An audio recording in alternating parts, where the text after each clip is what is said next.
တာတွေအားလုံးဆွတ်လွတ်ခဲ့ပါတယ်တို့ချစ်ကဆုံနိုင်ဖို့သိမလွယ်ရေမရုပ်ရည်မိသူလိုပဲအချစ်ဟာရမထင်နဲ့ပြောမယ်ဆိုနေခဲ့ပေါ်ချရတဲ့သူရဲ့ဆုံးပေးခဲ့ပြီးကြည်နေတော့ရေလိုဘဝအေးမြပါစေချစ်ရဲ့တို့ဆူတောင်းပါတယ်ဘန်ကလာမရှောက်ပါချစ်ကလေးရဲ့ခရောင်တော်တွေကတို့ကိုထားခဲ့ကွယ်ချစ်ခဲ့ကြတဲ့ဖြစ်ဟာအိမ်မပဲမေဘွားနဲ့တရားပြီးမေးလိုက်ကွယ်အိုးမေးလိုက်တော့ချစ်ကလေးရဲ့ကျင်နာတာတွေအားလုံးမေ့ပြလိုက်ပါကွယ်နိုးတော့တော့အိမ်မကလေးပြန်ပြေ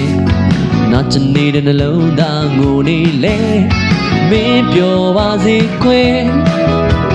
ရင်မမျိုးလင်းထားသမျှဆုံးရှုံးခဲ့ပေမဲ့မင်းဘဝအတွက်ကိုခြေနှမိတဲ့ဒါတွေတနေ့မင်းနာလဲမချစ်ရဲ့နှုတ်ဆက်သွားပါကွယ်ဘန်ကလာမရှောက်ပါချစ်ကလေးရဲ့ခရောင်တော်တွေကတို့ကိုထားခဲ့ကွယ်ချစ်ခဲ့ကြတဲ့ဖြစ်ဟာအိမ်မပဲမေဘွားနဲ့တရားပြီးမေးလိုက်ကွယ်အိုးမေးလိုက်တော့ချစ်ကလေးရဲ့